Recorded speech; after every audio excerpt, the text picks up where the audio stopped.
I was reorganizing the kitchen pantry when I heard my husband's voice drifting up from the garage. Low, conspiratorial, the kind of tone he only used when he thought I was asleep or occupied with something loud enough to cover the conversation. The blender was running. I turned it on to make a smoothie I suddenly didn't want anymore, and I stood very still beside the counter with the door cracked open, my hand resting on the cold granite, listening. "Mom, I got it all done with the notary," Marcus said. His voice was bright with a satisfaction I hadn't heard from him in months. Not when we closed on the condo together 3 years ago, not when I'd gotten my promotion, not even on our wedding day had he sounded quite so pleased with himself. "The downtown condo is in your name now. Tomorrow we'll come with the sheriff and kick her out." The blender kept spinning, crushed ice rattling against plastic. My hand slid off the counter. I want you to understand what those words did to me before I tell you the rest. I want you to understand that the condo wasn't just property. It was the first thing I'd ever owned entirely on my own. It was the 2-bedroom unit on the 14th floor of the Caldwell building on Mercer Street that I'd bought at 29 with money I'd saved for 6 years while working double shifts as a pharmaceutical sales rep and eating instant noodles 3 nights a week so I could afford the down payment.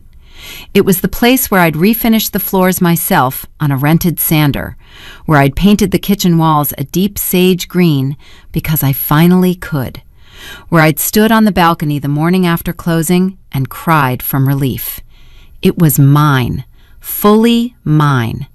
And my husband, the man I'd been married to for 4 years, had just handed it to his mother with a notary stamp and a smile in his voice like he'd done something wonderful. My name is Clara Whitfield.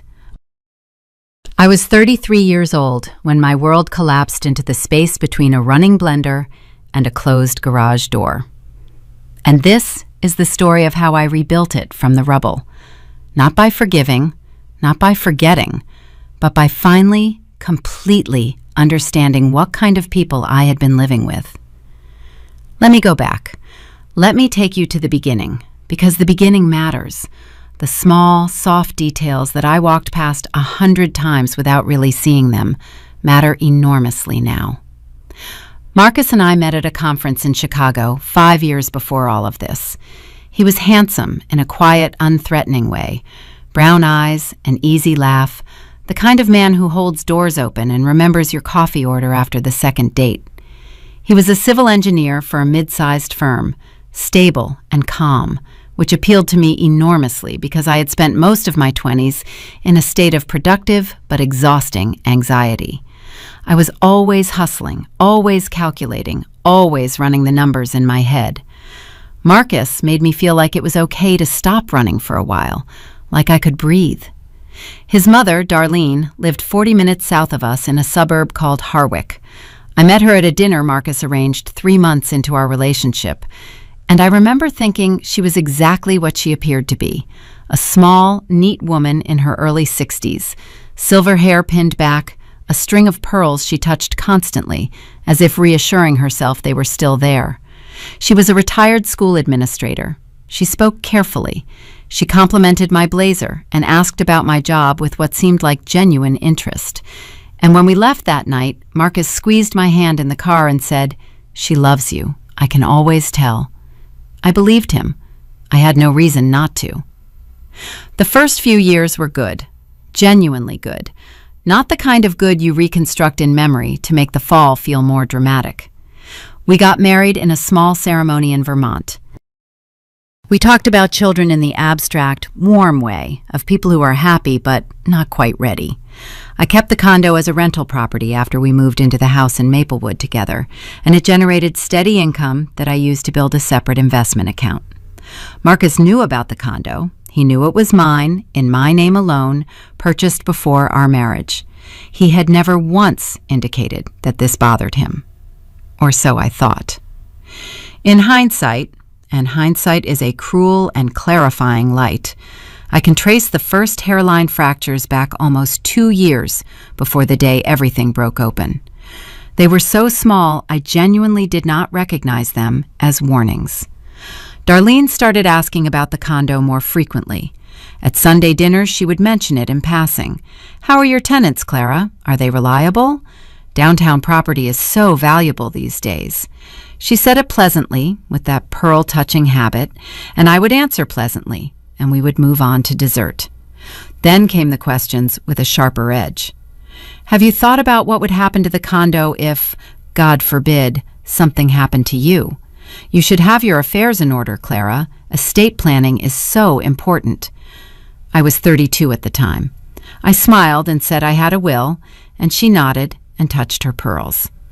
Around the same time, Marcus started working late more often. Not every night, not dramatically, but the cadence of our evenings shifted. He was tired when he came home, distracted during dinner, quick to retreat to his phone. I put it down to a difficult project at work. I put it down to a rough patch, the natural settling of a marriage past its honeymoon softness. I put it down to everything except what it actually was. The rental tenants in the condo, a young couple named the Okafor Petersons, had given notice that they'd be vacating in the spring. I told Marcus over dinner one night in March that I was thinking of moving back into the condo myself, at least temporarily, to renovate the second bedroom and update the kitchen before finding new tenants. He went very quiet. He set down his fork. "Why would you do that?" he said. "Because the kitchen needs updating, and it's easier when it's empty," I said. "And honestly, I've been thinking I'd like to spend some time there. I miss it." He said nothing for a long moment. Then he picked up his fork again and said, "You always loved that place more than this house." It wasn't accusatory exactly. It was something else, flat and careful, like a sentence that was the visible tip of a much longer thought. I remember feeling a flicker of unease that I talked myself out of before the dishes were done. That was the last week of March. By the first week of May, the Okafor Petersons were gone, the condo was empty and freshly cleaned, and I had booked a contractor to start on the kitchen cabinets the following Monday. I had keys, I had plans. I had a folder on my laptop with tile samples and paint swatches. I had absolutely no idea that Marcus had spent the previous 6 weeks meeting with a notary. I need to describe the house in Maplewood so you understand the geography of that evening, because geography matters when you're trying to reconstruct a betrayal. It was a 2-story Craftsman, pale gray with white trim, set back from a quiet street lined with oaks. The kitchen was at the back of the ground floor, separated from the attached garage by a single door that never quite hung straight.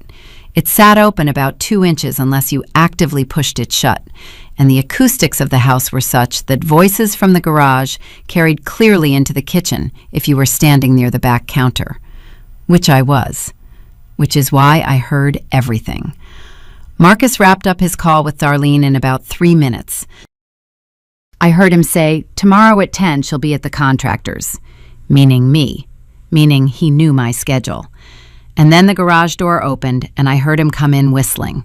Actually whistling, the way you do when you've concluded a satisfying piece of business. I had turned the blender off by then. I was standing at the sink with a glass of water I didn't remember pouring, staring out the window at the oak tree in the backyard, trying to understand what my body already knew. He walked into the kitchen and stopped. "Hey," he said, "how long have you been standing there?" I turned around. I looked at my husband, his neat brown hair, his easy face, the slight flush in his cheeks from whatever satisfaction still lingered. I looked at him, and I made a decision so fast it surprised even me. I was not going to let him know I'd heard. Not yet. Not until I understood exactly what he had done and exactly how far it went. "Just getting some water," I said. "Who were you talking to?" "Client," he said, and opened the refrigerator. It was such a clean, practiced lie. No hesitation, no micro-expression, just client. As if he'd been preparing the answer, or as if he'd told so many small lies by that point that this one required no effort at all. I stood there and watched him pull out a container of leftover pasta, and I nodded and said, "Oh, how's that going?" And he said, "Fine, same as always," and put the pasta in the microwave, and we ate dinner together in the kitchen, like any ordinary Tuesday evening. I didn't sleep that night. I lay in the dark beside Marcus, and I listened to him breathe, and I replayed those words so many times they stopped sounding like words and started sounding like the mechanism of something, a lock clicking open, a gear turning, a trap releasing. The downtown condo is in your name now. Tomorrow we'll come with the sheriff and kick her out. He meant me. Her was me, his wife, the woman sleeping 8 inches away from him in the dark. I got up at 4 a.m. and went downstairs and sat at the kitchen table with my laptop and a legal pad, and I started writing down everything I could remember. Every odd question Darlene had asked about the condo, every late night Marcus had worked, every dinner conversation that had snagged on something and then slipped past. I wrote for 2 hours, and when I was done, I had 4 pages of notes, and my coffee had gone cold, and the sun was starting to come up pale and silver through the kitchen window. And I knew, with absolute certainty, that I was not going to the contractors at 10 o'clock the next morning. I was going to the condo. I arrived at the Caldwell building at 9:15. The morning doorman, a retired firefighter named Gerald, who'd worked the lobby for 11 years and knew every owner by name, buzzed me up without a word and gave me the small, familiar nod that always made me feel like the building recognized me as belonging to it. The elevator smelled like floor polish and something faintly floral. One of the other residents always left dried lavender bundles near the mail alcove on the 14th floor. I noticed these things the way you notice the texture of your own home, automatically, without effort, the way your hands find a light switch in the dark. The condo was empty now that the Okafor Petersons had moved out.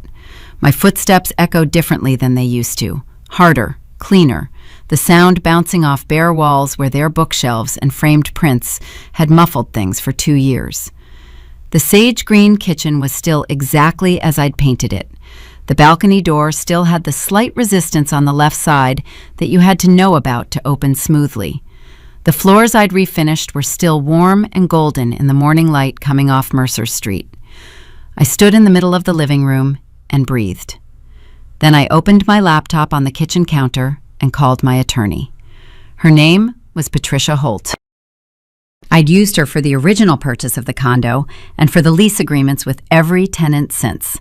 She was 51, methodical, and constitutionally incapable of alarm, which was exactly what I needed at 9:20 in the morning when I told her, as steadily as I could manage, what I had heard through the cracked garage door. There was a pause on her end. Not a long one. "Clara," she said, "I need you to be very precise. He used the word notary, and he said the property is in his mother's name now?" Those were his exact words. Another pause. I could hear her typing. "Okay, the first thing I want you to do is pull up your county property records online. Right now, while we're talking. Search the Caldwell building address and tell me what the ownership record shows." My hands were steadier than I expected. I opened the county assessor's portal. I'd bookmarked it years ago for tax purposes, typed in the address, and waited for the page to load. The building's entry populated in a table. Unit 1402, owner of record, Clara Ann Whitfield. I exhaled. It still shows my name. "Good," Patricia said, and she sounded fractionally less controlled than usual, which told me she'd been holding her breath too. "That means whatever he signed hasn't been recorded yet. A deed transfer isn't effective until it's recorded with the county. If they're planning to come tomorrow with the sheriff, they're operating on the assumption that the recording went through, or they're bluffing about how far along this is. Either way, you have a window." "How wide a window?" "Narrow," she said. "Recording can happen same day if they filed yesterday afternoon. It depends on when the notary submitted. I'm going to call the county recorder's office the moment they open at 9:30 and find out exactly what's been filed. Don't leave the condo. Don't let anyone in. Change the door code if you have a smart lock." I did have a smart lock. I changed the code while she was still on the line. "Patricia," I said, once I'd confirmed the new code, "what does a transfer like this actually require?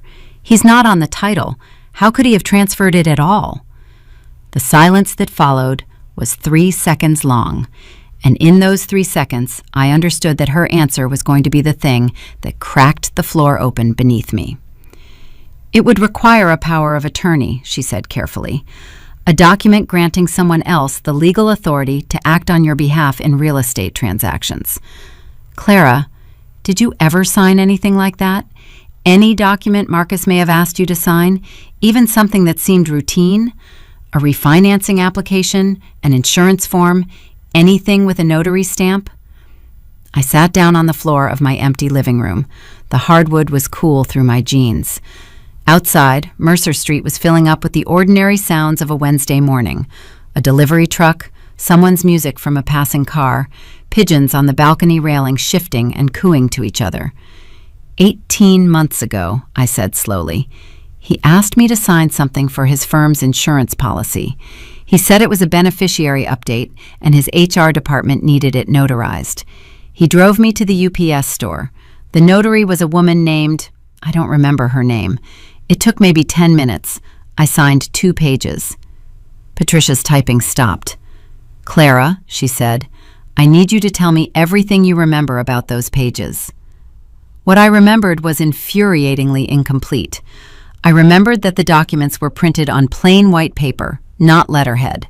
I remembered that Marcus had been in a hurry. He'd said he needed to get back to the office for a 2:00 call, and I'd been distracted because I was preparing for a client presentation that afternoon, and my phone had kept buzzing in my pocket. I remembered that the notary, a young woman with very neat braids, had asked me to confirm my name and address, had watched me sign, and had pressed her stamp without comment. I remembered thinking the language on the page was dense and legal and trusting, without really reading it, that Marcus had described it accurately. I had not read it. I had signed 2 pages of a document I had not read. The realization settled over me like cold water, slow, complete, chilling every part of me it touched. I had been distracted by design. The hurry had been manufactured. The presentation that afternoon had been real, and Marcus had known my schedule, and he had timed it perfectly. I didn't read them, I told Patricia. I signed without reading. "Okay." Her voice was measured, the way doctors sound when they're controlling their reaction to test results. "That's actually helpful in one sense. If the power of attorney was obtained through misrepresentation, that's grounds for challenging its validity. But I need to see the document before I can tell you how strong that argument is. I need you to think, is there any chance Marcus kept a copy somewhere in the house? A home office, a filing cabinet, anything like that? Marcus had a desk in the 2nd bedroom of the Maplewood house.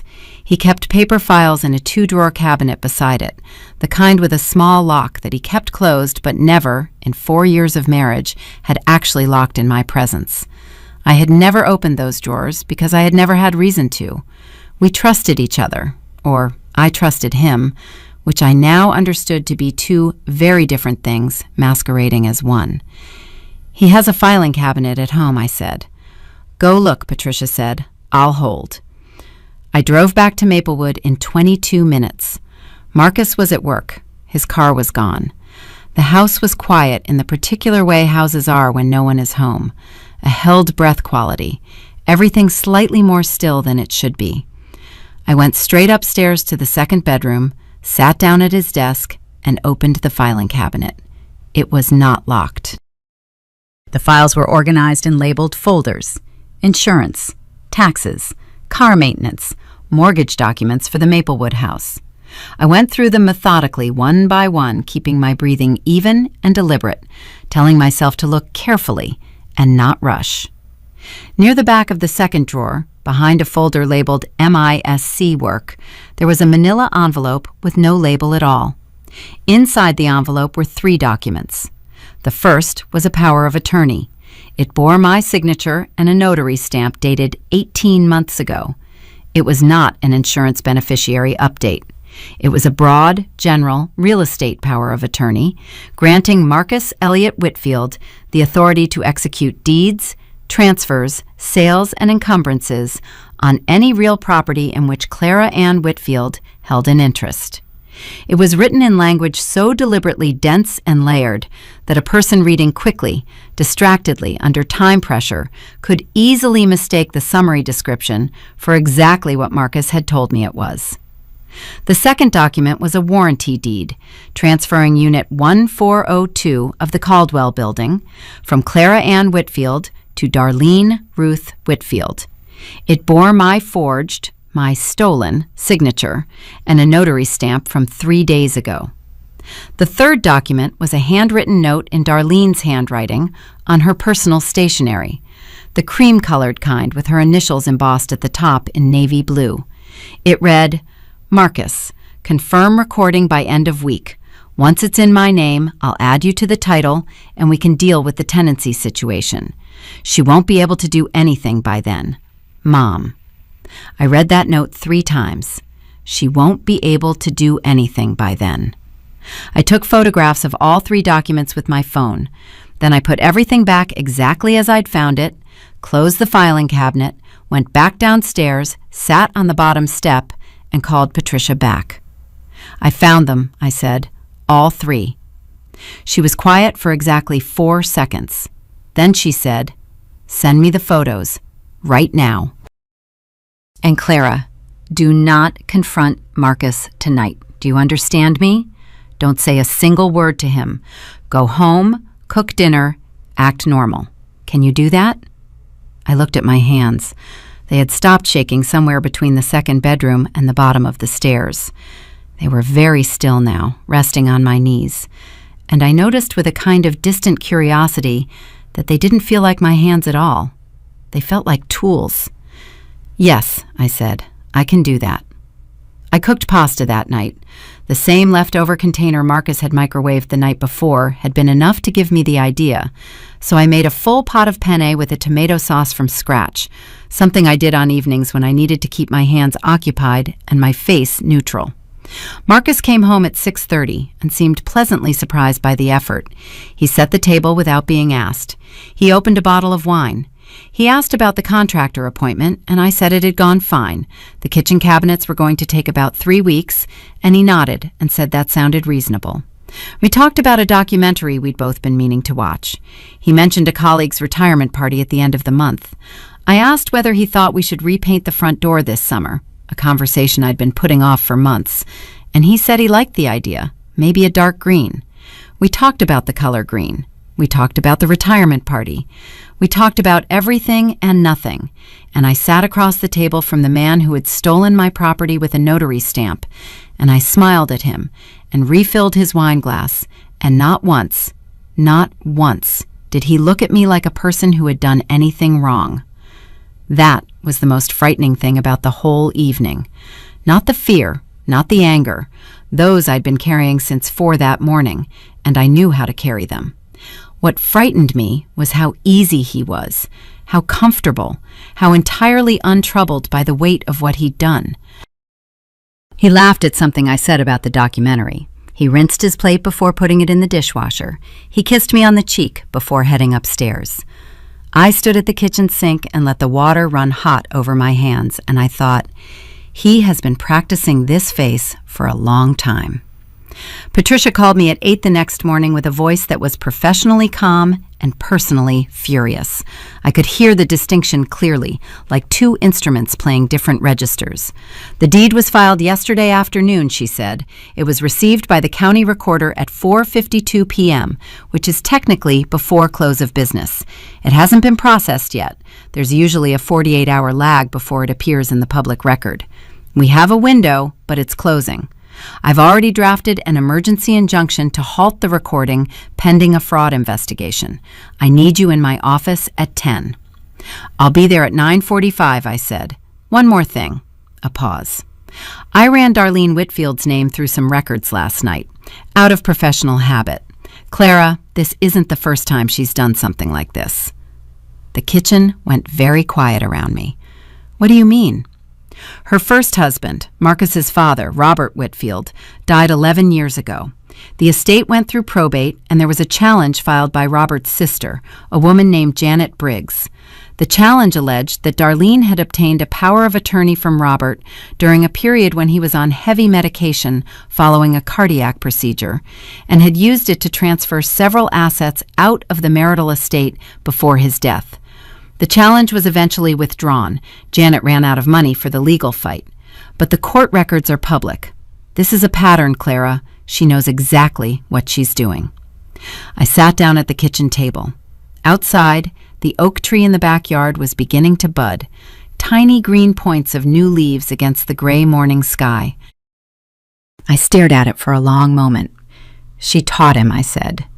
That's my read, Patricia said quietly. Yes. Patricia's office was on the 7th floor of a glass building on Hargrove Street, 12 minutes from our house in Maplewood. I'd been there 3 times before, once for the condo purchase, twice for tenant lease reviews, and each time it had felt like a routine errand, the kind of appointment you schedule between a dentist visit and a grocery run. That morning, it felt like walking into a war room. She met me at the door herself, which she had never done before. Her assistant, a quiet young man named Theo, brought coffee without being asked and then disappeared. Patricia set 3 printed documents on the conference table and sat down across from me and looked at me the way people look at you when they're deciding how much of the truth you can handle. All of it, I said before she could calibrate. Don't soften anything. She nodded once, as if she appreciated being spared the preamble. The power of attorney Marcus had gotten me to sign 18 months ago was, she explained, technically valid on its face. My signature was genuine. The notary stamp was genuine. The document had been properly executed under state law. The fraud was not in the execution. It was in the procurement. Marcus had obtained my signature through deliberate misrepresentation, describing a general real estate power of attorney as an insurance beneficiary form. That was fraud in the inducement, a recognized legal doctrine that could render the document voidable. Not automatically void, voidable, meaning a court had to agree to set it aside. The distinction mattered enormously. How strong is the case? I asked. Stronger than average because of the pattern, Patricia said. Darlene's history with Robert's estate gives us context. A judge will see this isn't an isolated mistake, but a methodology. And the note you photographed is significant. She won't be able to do anything by then is not the language of someone who believes they're acting with your informed consent. That note establishes intent. Can we stop the recording today?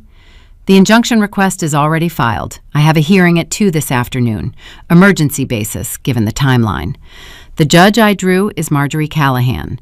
She is not, Patricia said, with a precision that suggested she had appeared before Judge Callahan many times, someone who tolerates property fraud. If she grants the injunction, the recording is frozen pending investigation. If she doesn't, we move to the next tool, which is a lease pendens, a notice of pending litigation that attaches to the property and makes it effectively untransferable or unmortgageable until the case resolves. Either way, Darlene is not walking into that condo with the sheriff tomorrow. I let that land. I felt something shift in my chest. Not relief exactly, more like the first degree of pressure releasing from something that had been compressed since 4 o'clock the previous morning. What do I need to do? I said. For now, nothing visible. Go about your day. Do not confront Marcus or Darlene. Do not access or change anything in the condo that could be characterized as interfering with the property before the injunction is in place. Tonight, if you can do it without arousing suspicion, I want you to make copies of every financial document you have access to in that house. Tax returns, bank statements, investment accounts. Don't take originals, just photograph everything. Why the financial documents? Patricia folded her hands on the table. Because the power of attorney was broad. It covered any real property in which you hold an interest. The condo was the most valuable target, but I want to make sure it was the only one. Do you have any other property? Any accounts that have real estate-linked assets? I thought about it carefully. Just the investment account I built from the condo rental income. It's in my name only. It's not real estate. It's a brokerage account. Check the statements tonight anyway, she said. And Clara, one more thing. She paused, her hands still folded, her expression shifting into something I could only describe as reluctantly careful. Marcus is going to realize today that the recording hasn't gone through. When he and Darlene show up at the condo tomorrow and find the injunction in place, there will be a confrontation. You need to decide before that happens whether you want to be there for it. I looked at her. I want to be there for it. She held my gaze for a moment. I thought you might, she said. I left Patricia's office at 11 and sat in my car in the parking garage for 10 minutes before I could make myself drive.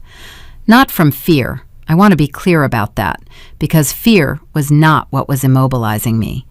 It was something more like grief, the specific kind that arrives when you're forced to acknowledge that a thing you loved was never what you thought it was. I was grieving my marriage, not the legal structure of it, not the house in Maplewood, not the shared checking account or the joint tax returns.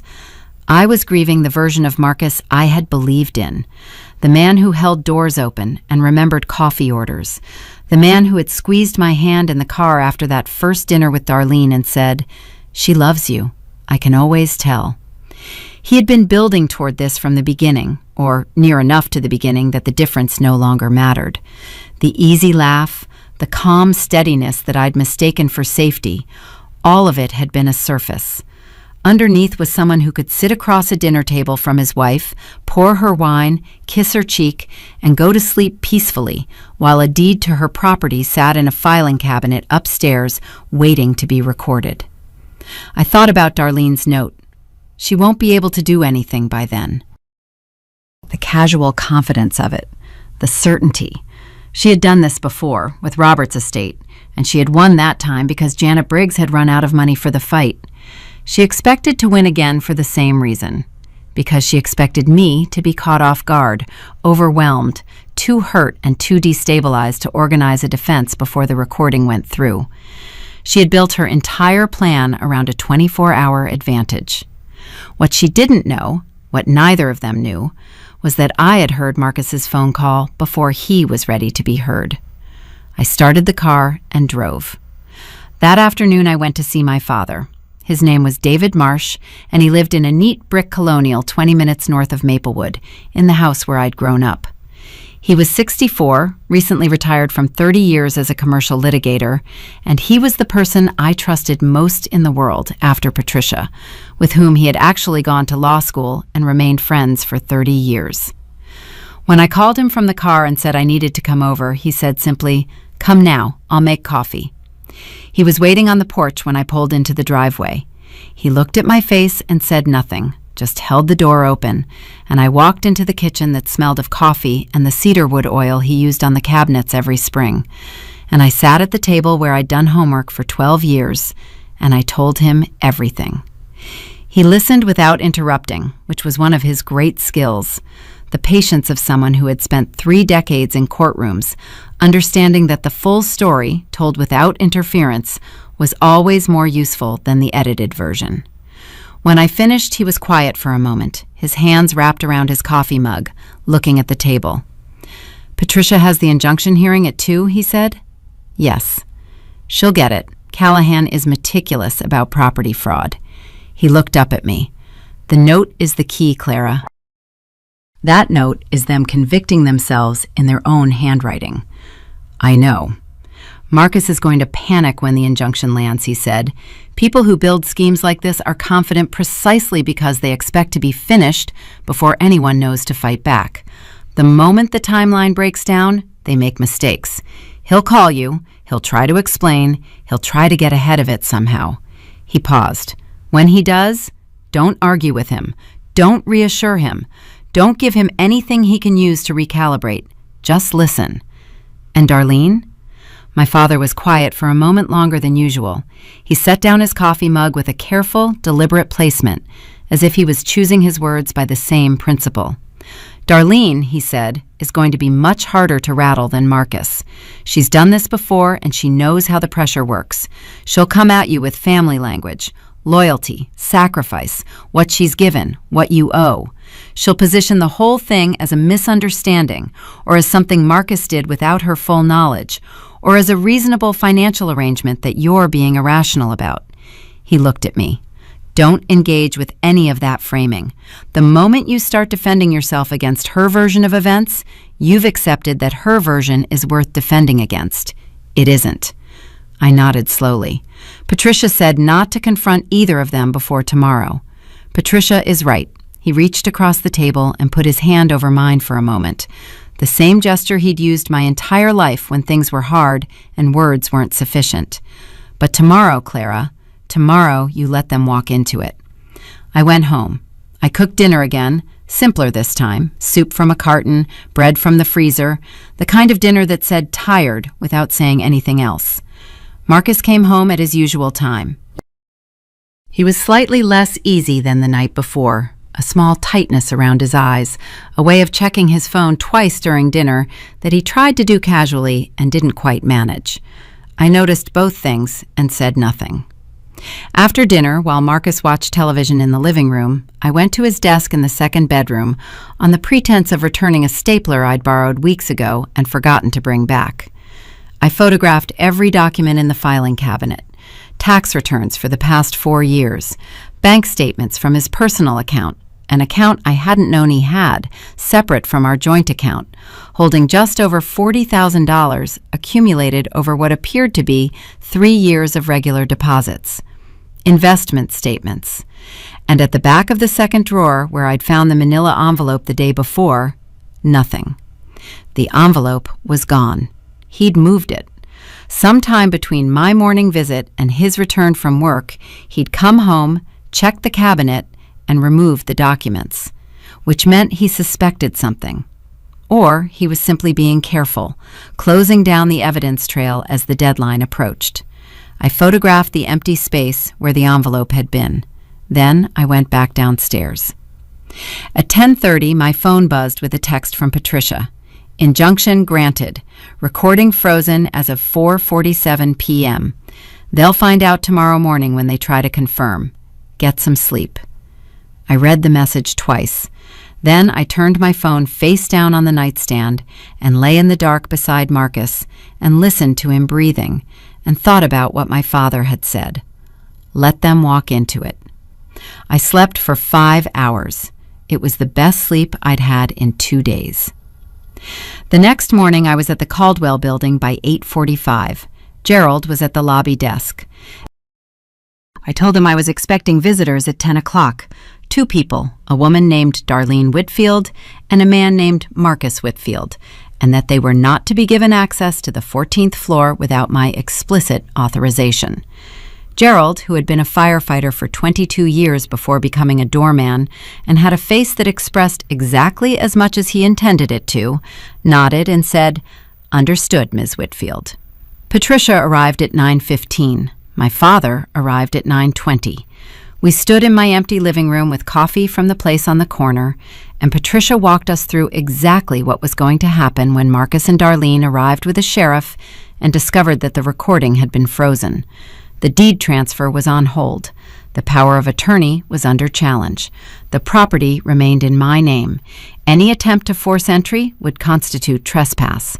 The sheriff, if they had indeed arranged one, would have no legal basis to act on a deed that hadn't cleared. They might try to bluff, Patricia said, Darlene in particular. She may claim the injunction is invalid, that we've made a procedural error, that the transfer is complete regardless. Don't argue the law with her. That's my job. Just stay calm.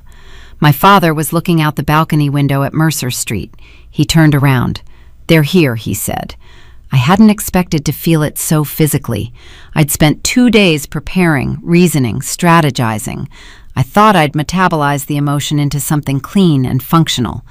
But when I heard the elevator open in the hallway and heard Darlene's voice, crisp, instructional, the tone of someone managing a logistics problem, my body responded with a cold, full-body flood that had nothing to do with fear and everything to do with rage.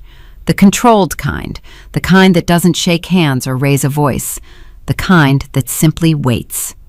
The knock on the door was brisk, 3 sharp raps. I opened it myself. Darlene stood in the hallway in a camel-colored coat, her silver hair pinned precisely, her pearls at her throat. She was holding a leather folder. Beside her was Marcus, and beside Marcus, looking profoundly uncomfortable in a county sheriff's deputy uniform, was a young man who appeared to be approximately 24 years old and who was already reading something on his phone with the expression of a person who has just realized he's been given incorrect information. Behind Darlene, one step back, was a woman I didn't recognize. Late 40s, business suit, a briefcase. A real estate attorney, I guessed. And the guess was confirmed when Patricia stepped forward from behind me, and the two women made eye contact with the mutual, measuring recognition of opposing counsel. Marcus looked at me. His face did something complicated. Surprise and guilt and a flash of something I might once have called love, though I no longer trusted my ability to read his expressions accurately. His eyes moved to my father, then to Patricia, then back to me. He went pale, not gradually, all at once, like a light switching off behind his skin. Darlene had not yet registered the full picture. She was still in forward motion, still operating on the timeline she'd constructed, the one where she arrived with a deed and a deputy, and I was either absent or caught so off guard that the momentum would carry everything through before I could respond. She opened her leather folder and began to speak. "Clara, I think we should handle this like adults. The recording was frozen yesterday at 4:47 p.m., Patricia said. Her voice was not loud. It didn't need to be. The deed transfer is on hold, pending a fraud investigation into the power of attorney used to execute it. Unit 1402 remains in Clara Whitfield's name. Deputy," she turned to the young man with the phone, "you'll want to verify the injunction number before taking any further action." "I have a copy." The deputy looked relieved in the way of someone being offered an exit from a situation they never should have been put in. He took Patricia's copy of the injunction, looked at it, and took a small step backward that was not technically a retreat, but functionally was one. Darlene's jaw tightened. The pearls didn't move. Marcus sat down on the floor. Not dramatically, not a collapse, not a faint. He simply folded, slowly and completely, onto the hallway floor outside my condo door, his back against the wall, his knees up, his hands pressed against the sides of his head. Like a man trying to hold his skull together from the outside. Like a man who had just understood, in one rapid and total comprehension, exactly what kind of document he had signed over to his mother. Because that was the thing I hadn't yet had the chance to tell him, the thing he was only now working out as he sat on the floor of the 14th floor hallway with his head in his hands. The power of attorney he'd tricked me into signing had been broad. It covered any real property in which Clara Ann Whitfield held an interest, including the house in Maplewood, which was jointly titled in both our names, which meant that when Marcus had handed that power of attorney to a notary and used it to transfer the downtown condo, he had, without realizing it, granted his mother the legal authority to transfer the Maplewood house as well, the house he lived in, the house that was half his, the house where his desk sat in the second bedroom and his clothes hung in the closet and his car sat in the garage. He had signed his own home into his mother's power, and Darlene, looking at her son on the floor, looked at him with an expression that was not concern, not love, not even pity. She looked at him the way you look at a tool that has served its purpose. Darlene recovered in seconds. She snapped her leather folder shut, turned to her attorney with a look that said, "Regroup," and drew herself up with the particular composure of someone who has been in difficult rooms before and knows how to hold her ground in them. Whatever she'd expected to find on the 14th floor of the Caldwell building, it wasn't Patricia, my father, an injunction number already printed and dated, and a sheriff's deputy who was very clearly reading something on his phone with the expression of a man who wished he'd called in sick. "This is a procedural delay," Darlene said, addressing Patricia as though I wasn't standing 3 feet away in the doorway of my own home. "The transfer was properly executed. We'll challenge the injunction and have it lifted within the week." "You're welcome to try," Patricia said. She reached into her folder and produced a single printed page, an enlarged, cleanly formatted photograph of a handwritten note on cream stationery with a navy monogram at the top. She held it out so that everyone in the hallway could see it clearly. Marcus, confirm recording by end of week. Once it's in my name, I'll add you to the title and we can deal with the tenancy situation. She won't be able to do anything by then. Mom. Darlene looked at it. Her fingers moved to her pearls. Where did you get that? She said. Not a question, a threat in a question's clothing. Your son's filing cabinet, Patricia said evenly, along with 3 years of statements from a bank account his wife wasn't aware of, and the probate records from Robert Whitfield's estate, specifically the challenge filed by Janet Briggs in 2015. She paused just long enough for that to settle. Judge Callahan found the pattern instructive. For the first time since she'd stepped off the elevator, Darlene said nothing.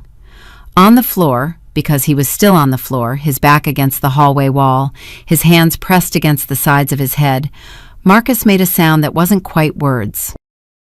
He looked up at his mother with an expression I had never seen on his face in 4 years of marriage. It was the expression of someone who has just understood, completely and irreversibly, that they were never a partner in the plan. They were the plan's most exposed component, placed at the front, where all the legal risk accumulated, given just enough information to execute their role and not enough to understand what they were really signing. You told me it was just the condo, he said. His voice was very quiet. You said the Maplewood house wasn't covered by the document. Darlene looked down at her son on the floor. Her fingers moved along the pearl strand, that automatic, self-soothing rhythm I had watched across 100 Sunday dinners and never correctly identified for what it was. Marcus, get up. You told me it was just the condo. I said, get up. He didn't. He stared at her, and I watched the last version of his mother, the one he'd spent his whole life choosing to believe in, dissolve in real time. She had used the power of attorney he'd tricked me into signing to give herself authority over any real property in which I held an interest. He'd understood that to mean the downtown condo. What he hadn't fully processed, what was clearly hitting him now on the hallway floor with the injunction document in the deputy's hand, was that the Maplewood house was jointly titled, half mine, which meant Darlene now held the legal authority to act on that property too. The house where Marcus's clothes hung in the closet, where his desk sat in the second bedroom, where he had lived for 4 years under the comfortable assumption that some things, at least, were safely his. He had signed his own home into his mother's power, and Darlene, looking down at him, did not look concerned. She looked at him the way you look at a tool that has completed its function, with a faint, detached impatience, as though his distress was a minor inconvenience in an otherwise well-managed situation.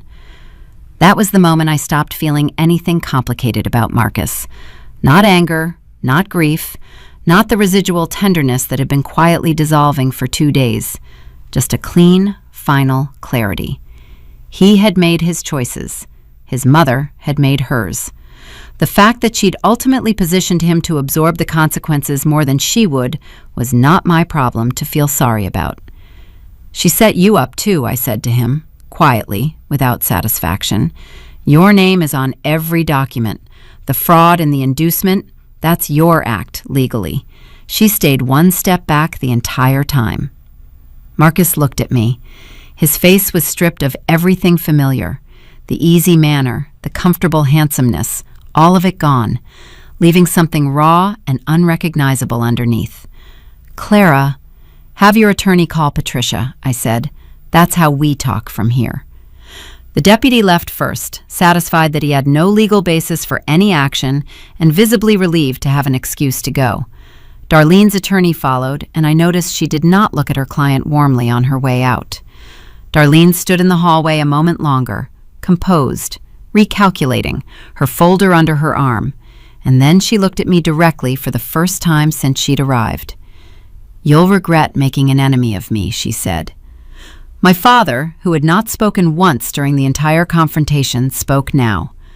"Darlene," he said pleasantly, "my daughter has a notarized note in your handwriting, a probate record from 2015, and a very patient judge. I'd spend the drive home thinking carefully about your next move." Darlene left. Her heels on the hallway floor made a precise retreating sound, the sound of someone walking away from a battle they'd spent months engineering and lost in under 20 minutes. I closed the door. I stood with my back against it and looked at my father and Patricia in the morning light filling my empty living room, and something in my chest released so completely that I sat down on the floor. Not from weakness, but from the sheer physical relief of 2 days of pressure finally lifting all at once. My father sat down beside me without a word. Patricia remained standing, because she was Patricia, but she allowed herself a small, real smile that I had never seen from her in any of our previous professional interactions. "What now?" I said. "Now we file the fraud complaint, invalidate the power of attorney, and pursue damages," she said. "The separate bank account will be very useful in the divorce." The word landed cleanly, final, accurate. I had known it was coming since the night I'd stood at the kitchen sink with the water running, but hearing it said aloud by someone else made it real in a different way. Not devastating, just true. "Yes," I said. "Okay." My father stood and offered me his hand.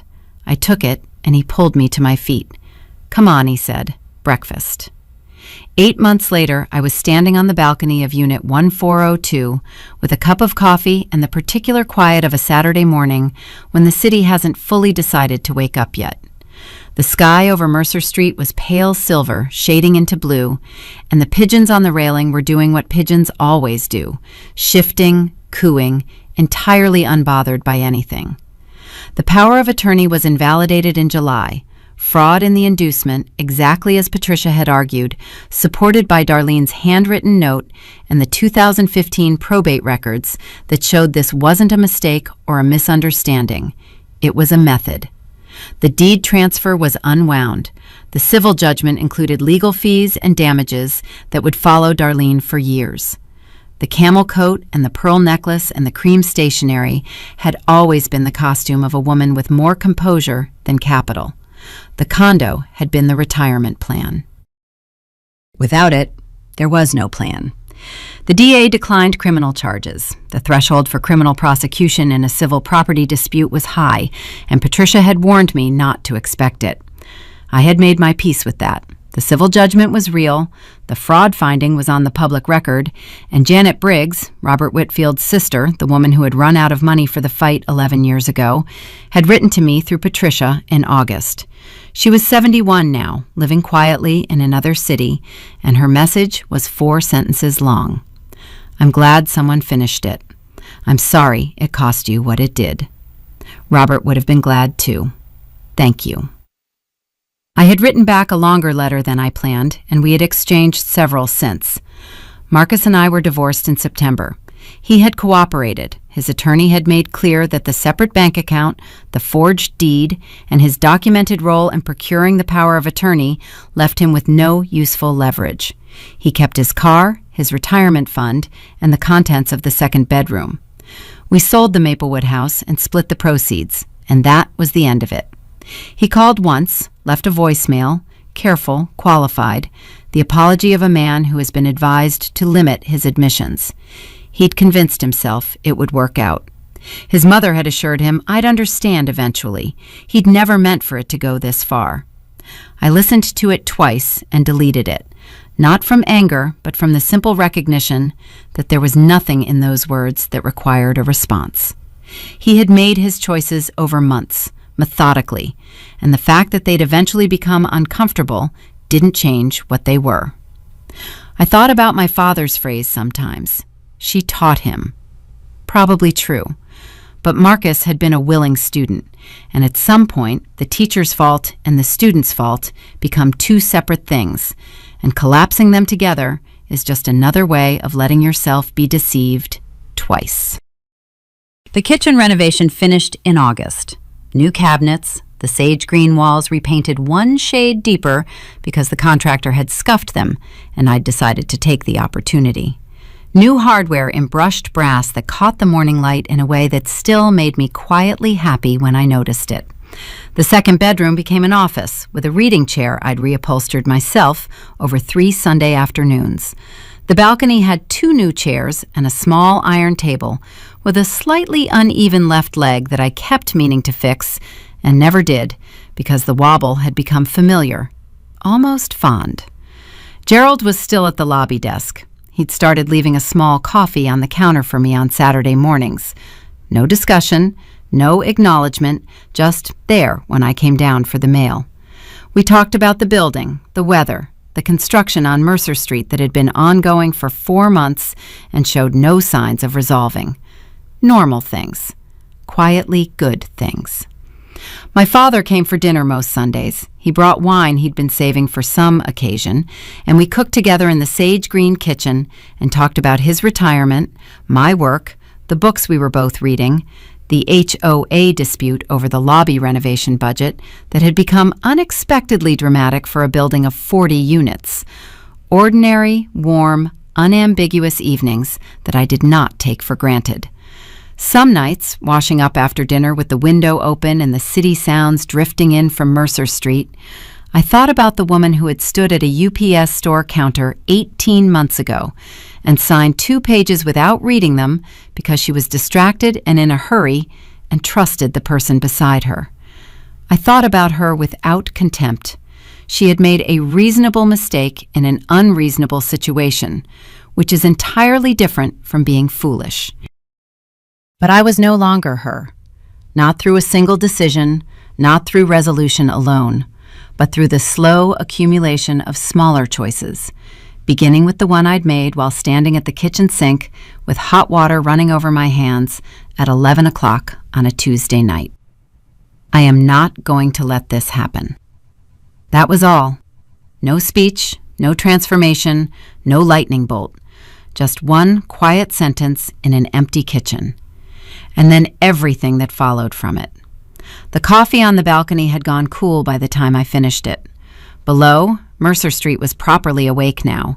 A woman walking a dog, a man unlocking the corner cafe, 2 kids on bikes weaving between the construction barriers with the fearless expertise of children who have memorized every obstacle on their route. The city doing what cities always do. Continuing, regardless, with or without your particular drama. Indifferent and alive and entirely beautiful in the early morning light. I set the cup on the wobbly iron table. Then I went inside to start the day. Mine. Fully, completely mine.